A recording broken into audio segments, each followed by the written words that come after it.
teman-teman. Pada kali ini kelompok kami yaitu kelompok 2 akan membahas zaman Agustinus hingga pertikaian Paus dan Kaisar.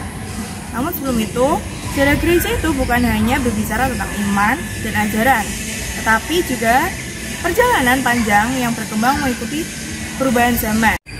Baik teman-teman, di sini saya akan menjelaskan materi tentang zaman Agustinus pada bab yang ke-17. Yang pertama, mengenal siapa itu Hieronymus dan Ambrosius. Semenjak tahun kurang lebih 200 Masehi, Gereja Barat mempunyai banyak pimpinan yang cakap tetapi kurang ahli dalam teologi. Barulah pada abad yang keempat, bagian Barat mulai mengenal teologi dan kerahiban dari sebelah timur. Dan pada penghabisan abad keempat, ada dua ahli teologi Barat yang bernama Hieronymus dan Ambrosius. Peran Hieronymus pada masa itu adalah menerjemahkan Alkitab ke dalam bahasa Latin yang dikenal sebagai Vulgata. Dan Ambrosius adalah seorang bangsawan Romawi yang pernah menjabat sebagai wali negeri di kota Milano, Italia Utara. Saat dia masih dididik oleh seorang katekumen dan belum dibaptiskan, ia telah dipilih menjadi uskup di kota itu. Berhubung dengan panggilan dari pihak gereja, Ambrosius melepaskan pangkat duniawi yang tinggi itu untuk melayani gereja. Peran Ambrosius pada zaman itu adalah ia mengembangkan liturgi dan musik gereja, dan ia dikenal karena membimbing Kaisar Theodosius untuk bertobat dan memperbaiki perilaku. Mengenal siapa itu Agustinus. Ada seorang bapak gereja yang jauh lebih besar dari kedua tokoh tadi, ialah Agustinus. Di samping Paulus, dialah yang terpenting dalam gereja segala abad. Agustinus lahir tahun 354 di Tagaste, di Afrika Utara. Waktu itu ayahnya masih kafir, tapi ibunya adalah seorang Kristen yang sangat saleh. Pada umur yang ke-16 tahun, ia pergi ke Kartago untuk menuntut ilmu. Ia rajin belajar dan sangat pintar, tapi ia hidup dalam percabulan saja. Tetapi di umurnya yang ke-19 tahun, ia mulai sadar. Setelah membaca sebuah kitab filsafat, ia mulai mencari kebenaran di situ. Tetapi Alkitab belum menarik perhatiannya. Ia lebih suka menyelidiki ajaran Manikisme. Ibunya sangat sedih melihat anaknya menempuh jalan sesat itu. Tetapi ia dihiburkan oleh seorang uskup yang berkata kepadanya, "Seorang anak yang begitu banyak didoakan dengan air mata, mustahil akan binasa." 9 tahun dia menjadi anggota bidat Manikisme, dan akhirnya ia meninggalkan sekte itu karena akal budi dan hatinya tidak dipuaskan oleh ajaran itu. Lalu Agustinus pun berangkat ke Roma. Namun tidak lama di sana, kemudian dia pergi ke Milan. Dan sesampainya di sana, orang-orang menceritakan kepadanya tentang keahlian Ambrosius berpidato. Isi khotbah itu sedikit menarik perhatiannya. Ia sangat ingin bercakap-cakap dengan Ambrosius, tetapi tidak dapat kesempatan. Kemudian, Agustinus mulai mempelajari filsafat Neoplatonisme. Pelajaran ini membuat kita lebih dekat lagi dengan agama Kristen. Dari situ akhirnya Agustinus tahu bahwa sekarang ia telah mendapat kebenaran itu di dalam Injil Gereja Kristen. Tetapi sampai di situ, ia belum sampai pada pertobatannya. Dan pada suatu hari, ia dikunjungi oleh seorang kenalannya yang menceritakan dengan gembira tentang kehidupan saleh menjadi seorang biara, dan mengambil contoh dari 2 pegawai negeri yang melepaskan jabatannya yang tinggi untuk Tuhan. Agustinus tersentuh dengan cerita tersebut, dan dalam perjalanannya membawa dia untuk membaca kitab surat-surat Paulus, dan ia disadarkan oleh 2 ayat dalam kitab, yaitu pada Roma 13 ayatnya yang ke-13 sampai 14. Dan mulai saat itu pun ia bertobat dengan sungguh-sungguh. Katakombe dan Basilika. Jejak awal perkembangan umat Kristen, bila kita lihat dari dua bentuk peninggalan penting, ada dua, yaitu katakombe dan basilika. Keduanya bukan hanya tempat fisik, tetapi juga aksi iman yang hidup sepanjang sejarah gereja. Katakombe di dekat Roma. Di masa Romawi, orang kafir biasanya melakukan kremasi dan menyimpan abu jenazah dalam sebuah wadah atau tempayan. Tetapi umat Kristen dan Yahudi menolak kebiasaan itu karena keyakinan mereka akan kebangkitan tubuh. Maka, mereka membangun tempat penguburan bawah tanah di luar kota Roma yang sering dikenal sebagai katakombe. Katakombe dibuat sekitar abad ke-20. Abad ke-3. Katakombe dibuat sekitar abad kedua hingga abad keempat. Katakombe berupa sebuah lorong panjang yang dibentuk dengan ruang-ruang kecil pada dindingnya. Di dalam lorong yang sempit ini terdapat lukisan dan gambar sederhana. Gambar-gambar itu melambangkan iman, pengharapan, dan kasih, serta pengharapan akan hidup kekal dan kemenangan dalam Kristus. Setelah masa Konstantinus Agung, umat Kristen mendapat kebebasan untuk membangun rumah ibadah. Mereka mencontoh bentuk basilika Romawi yang sebelumnya dipakai sebagai balai pengadilan atau pasar. Bangunannya sederhana, hanya terdapat sebuah ruang persegi panjang dengan bagian samping lebih rendah dipisahkan oleh tiang-tiang batu. Di dinding belakang terdapat apsis atau tempat duduk uskup dan para presbiter dengan meja perjamuan di depannya. Basilika dihiasi dengan mosaik dan gambar menampilkan kemuliaan Kristus. Di timur, model gereja juga berkembang. Salah satunya berbentuk kubah. Contoh agungnya adalah Hagia Sophia di Bizantium, dibangun pada abad ke-6. Dan ya, dari lorong-lorong katakombe yang gelap hingga basilika-basilika megah yang penuh cahaya, kita umat Kristen melihat bagaimana iman kita bertumbuh dan meninggalkan jejak yang abadi dalam sejarah dan tak akan pernah terhapus. Setelah gereja menempuh jalan baru, banyak dampak yang terjadi pada gereja saat itu. Salah satunya yang pertama ialah terjadinya perpindahan bangsa-bangsa. Sesudah Eropa dimasuki orang Hun, bangsa Asia Tengah, banyak suku Jerman yang dihalaukan dari negerinya melewati batas kekaisaran Romawi. Kaisar-kaisar Bizantium di bagian timur, kekaisaran itu masih dapat mempertahankan kuasa dan daerahnya. Tetapi bagian barat dibanjiri oleh bangsa Jerman. Galia Selatan dan Spanyol Utara diduduki oleh orang Goth Barat yang berasal dari muara Sungai Donau. Spanyol Selatan dan Afrika Utara oleh bangsa Vandal dari Jerman Tengah. Galia Timur oleh orang Burgondia dari Jerman Utara, dan Italia oleh bangsa Goth Timur dengan rajanya Theodoric kira-kira tahun 500. Kaum ini berasal dari pantai utara Laut Hitam, dengan itu lenyaplah kekaisaran Romawi Barat. Selanjutnya timbulnya kepausan. Ditinjau dari sudut politik, maka pada saat itu, masa itu sulit bagi gereja Katolik. Tetapi meskipun begitu, pada masa peralihan itulah gereja meletakkan dasar-dasar kuasanya yang di kemudian hari bertambah kokoh dan kuat. Sebab di masa itulah uskup Roma mencapai maksudnya yang telah lama ia cita-citakan, yaitu ia mulai berkuasa atas segala uskup yang lain serta dengan daerahnya, teristimewa di barat. Kenapa demikian? Karena pada saat itu kaisar-kaisar memindahkan pusat pemerintahan dan tempat bersemaya mereka ke Bizantium.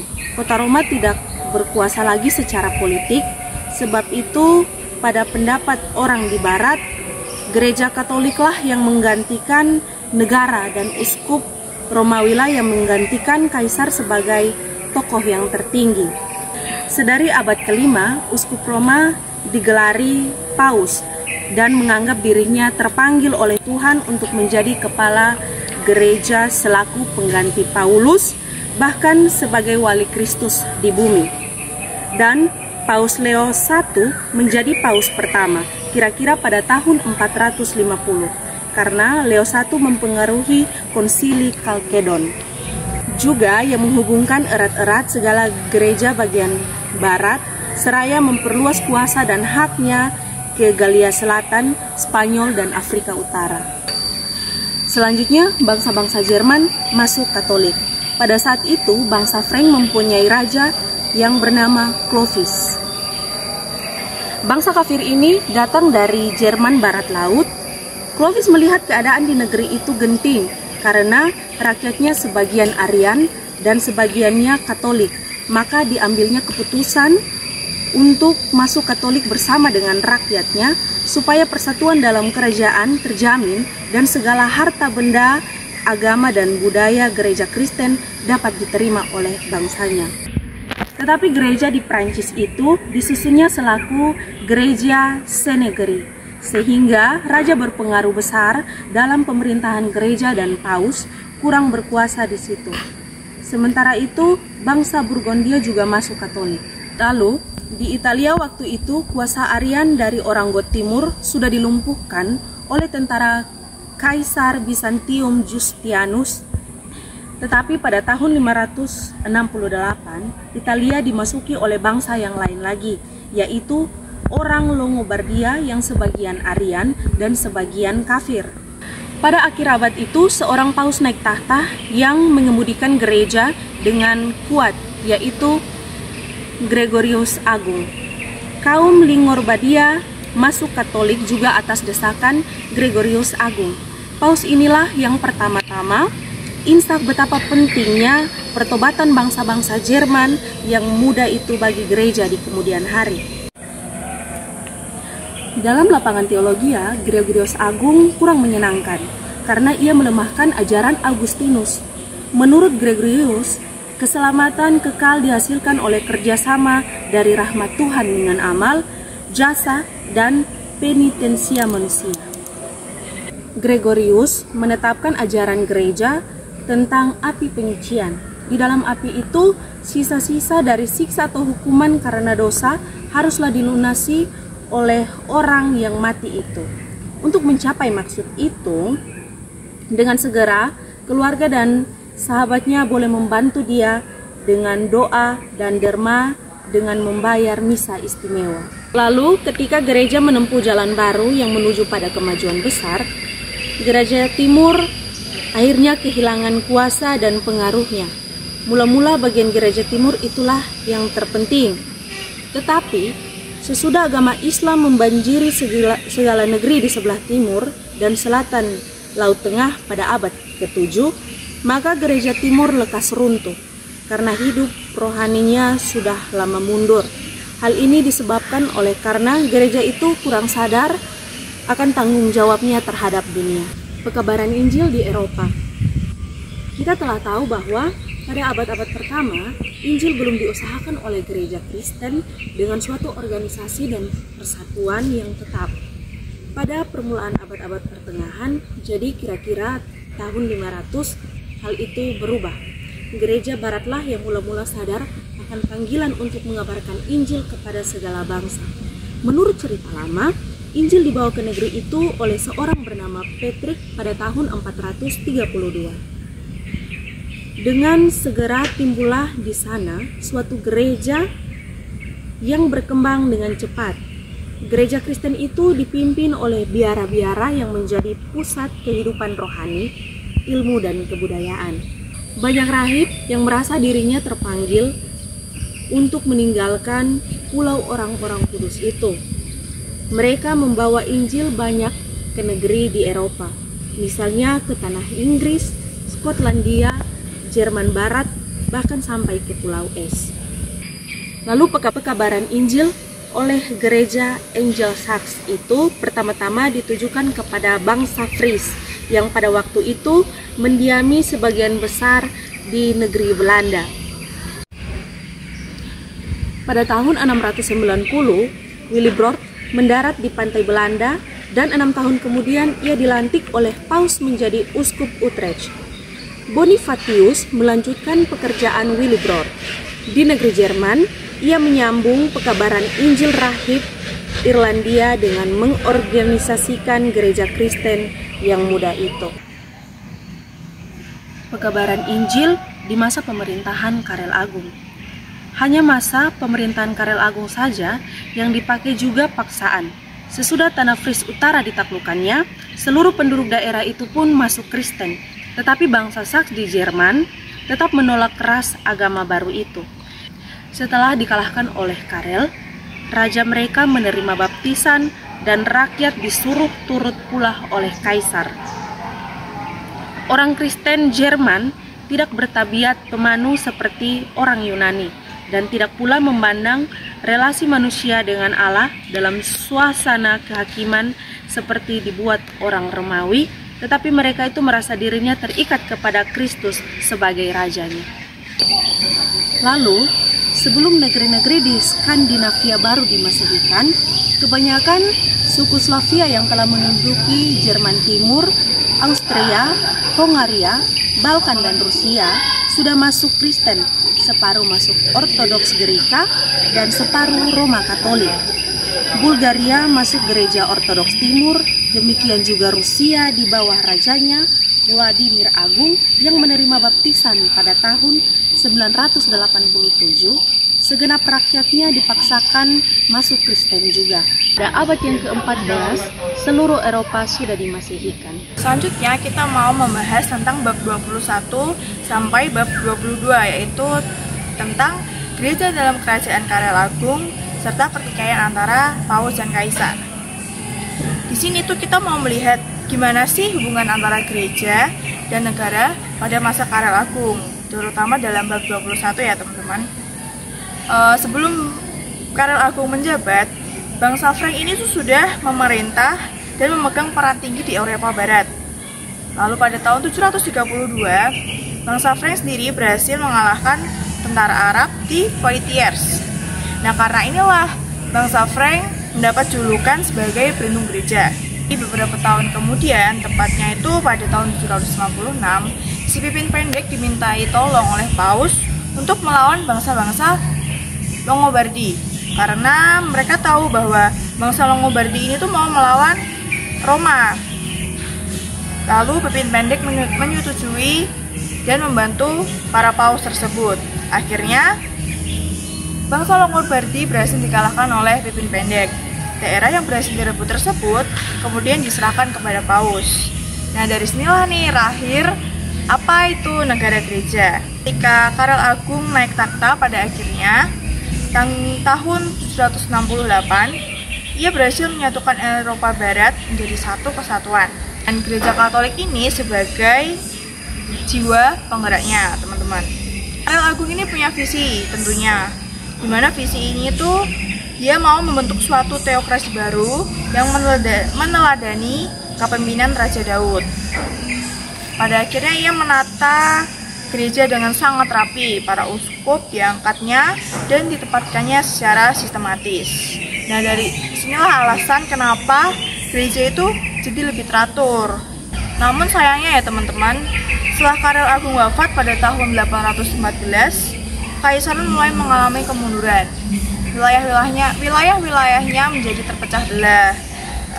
Terpecahnya menjadi 3 bagian nih teman-teman.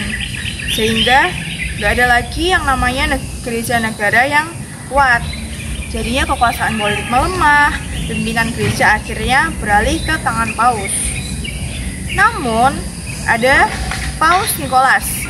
Ia yang akan menguatkan dan menegaskan kepemimpinan Paus. Pada tahun 860, Paus Nikolas berusaha menguatkan kedudukan dan menegaskan bahwa Paus itu berhak memimpin gereja sekaligus negara. Nah, untuk mendukung klaim ini, Paus Nikolas itu mengeluarkan dokumen-dokumen atau tulisan-tulisan. Tapi sayangnya, setelah dibuktikan ternyata dokumen tersebut itu palsu, teman-teman. Lalu kita masuk di tahun 900. Pada tahun 900 ini keadaan tuh jadi semakin memburuk. Di Prancis, gereja itu mulai dikuasai sama bangsawan-bangsawan. Lalu di Jerman, kekuasaan raja itu dianggap lemah atau melemahkan kekuasaan raja. Sedangkan di Roma sendiri, keluarga bangsawan itu mulai mengambil alih lah jabatan-jabatan paus. Nah, situasi ini tuh menunjukkan bahwa betapa rapuhnya hubungan antara gereja dan negara setelah berakhirnya masa kejayaan Karel Agung. Dari sinilah kita bisa menghubungkan bahwa gereja dan negara tidak selalu harmonis. Kekuasaannya yang kuat bisa runtuh jika kepentingan politik lebih dominan daripada kehidupan rohani. Kita lanjut, teman-teman. Di sini bab 22 menceritakan tentang pertikaian antara paus dan kaisar. Karena tadi di Eropa Barat hubungan gereja dan negara itu gak harmonis. Nah, abad ke-10 inilah muncul pertikaian panjang antara paus dan kaisar, terutama soal siapa sih yang berhak memegang otoritas tertinggi dalam urusan gereja. Pertikaian ini tuh mulai jelas sejak masa Otto I. Otto I ini tuh merupakan kaisar Romawi Jerman. Dia memperkuat kekuasaan dengan merendahkan para bangsawan. Lalu Otto ini mengangkat uskup dan abbas sebagai pejabat pemerintahan. Nah, sejak saat inilah uskup di Jerman merangkap jabatan gerejawi sekaligus pemerintahan. Pemilihan pejabat gereja lebih dipengaruhi oleh politik daripada kepentingan rohani. Lalu ada reaksi yang lahir, yaitu terdapat di pembaruan Cluny, teman-teman, tepatnya di Cluny Burgundia.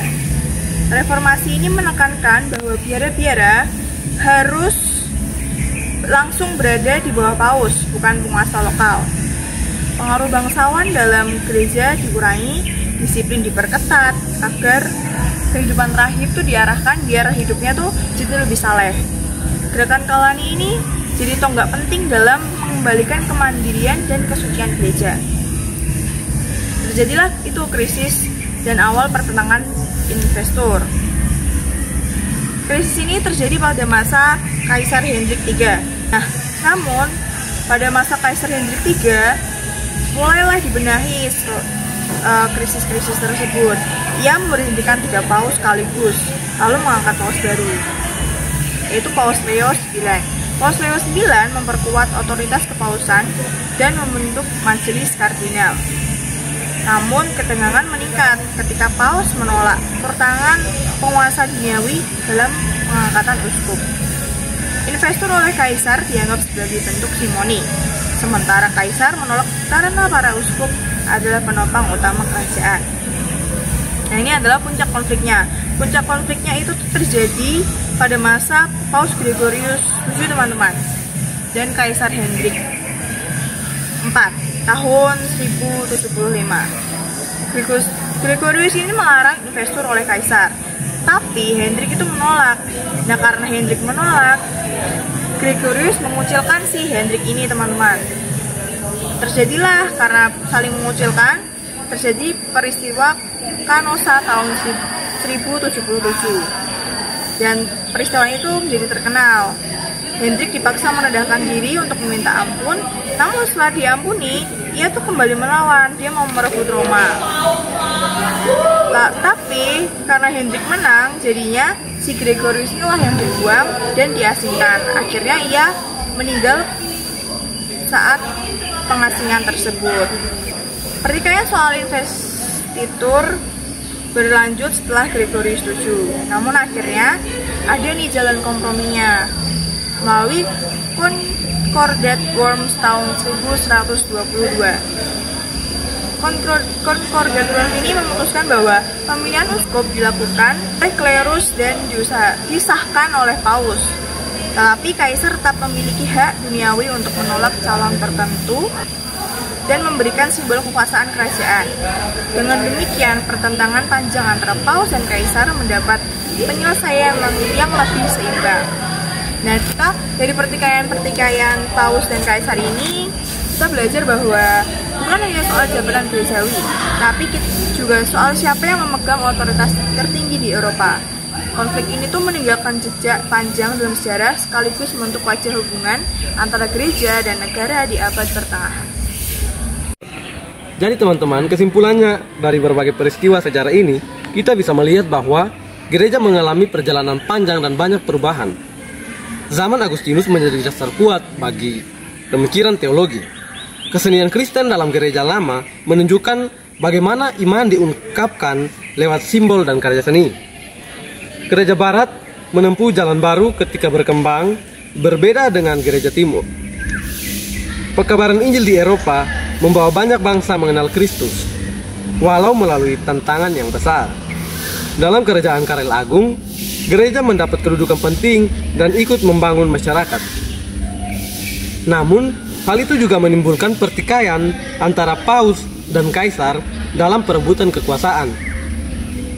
Semua ini menunjukkan bahwa sejarah gereja bukan hanya soal iman, tetapi juga soal seni, politik, budaya, dan perjuangan. Dari masa ke masa, gereja selalu dipanggil untuk setia pada Injil, sekaligus belajar menghadapi tantangan zaman.